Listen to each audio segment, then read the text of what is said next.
Hey guys, welcome back to D1D Meta. It's Coach Derek. Hey, here's one you can do, whole body workout with just a couple of dumbbells. You don't have heavy dumbbells, no problem, because we're going to make up for it in the volume on this one. So let's get right into it.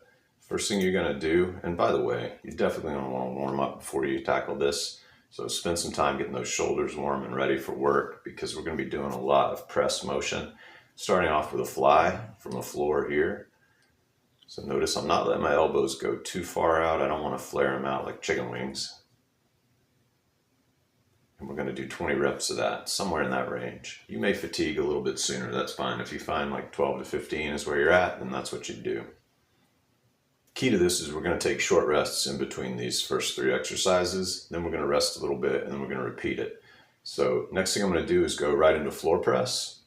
So now definitely keeping those elbows about 45 degrees. Notice that I'm opening up my grip when I come down to the floor and then turning those hands in as I come up. You don't have to go straight like barbell. Just a slight turn as I'm coming up. And again, we're going to do about 20 reps of this. So complete that set, short rest, stretch those arms out a little bit, get ready because we're going to go right into a crush press. So the difference between that floor press and a crush press is really just keeping the close grip on the weights. You're pushing them together. You can do this with one dumbbell if you're really fatigued, but ideally what you're going to do is touch these 2 weights together, keep them touching through this whole range of motion, and your elbows are going to be tucked in pretty tight to your body as you go. Again, we're aiming for like 12, 20 reps, whatever your range is. You may find that you burn out on this set. This is the one that'll get you. Your triceps are probably going to be pretty fired up by the time you're done with this set. And after you complete it, we're going to rest for a minute or two till you've recovered enough to be able to start the cycle again. So what we want to try to get to is 3 full rounds of this. So 3 exercises, 3 rounds, pretty high rep range. So assuming you've got pretty light weight, don't try to do this with a heavy load. There's too much volume. All right, next we're getting into legs. Again, we're going to use those same dumbbells. We're going to load them up on the shoulders, get a good wide stance, a little more than shoulder width. Toes can be pointed out slightly. And we're going to do good solid squats. Notice I'm getting a little bit lower than 90 degrees, not much.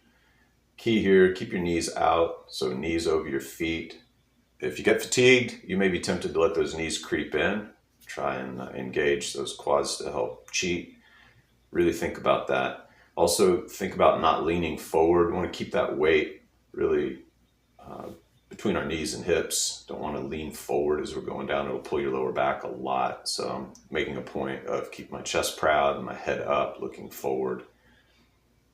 So again, we'll move on pretty quickly to the next leg exercise, which is going to be that pulse squat, about 10 reps each leg. You'll notice when we do that pulse squat, I'm not touching my knee to the floor. I'm really not going full rep range. At this point, my legs are already pretty fired up. So just holding those dumbbells to the sides. Got that knee behind my toes on that front leg. Get those 10 reps, switch stance, do it again.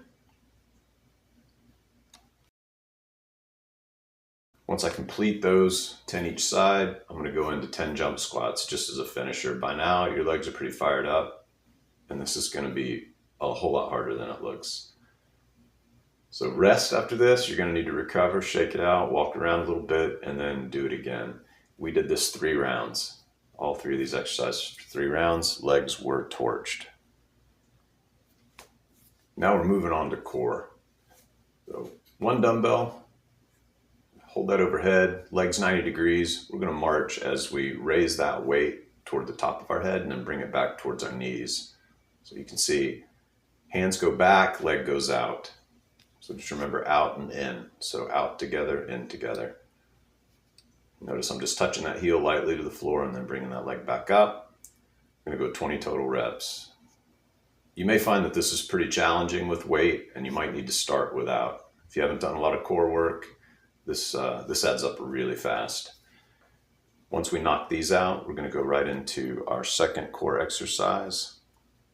This time we're going to hold that weight overhead and then raise our shoulder blades off the floor. So I'm crunching upward toward the ceiling with the weight and then immediately following that with a leg raise. Notice the legs are slightly bent. You don't have to keep them totally straight.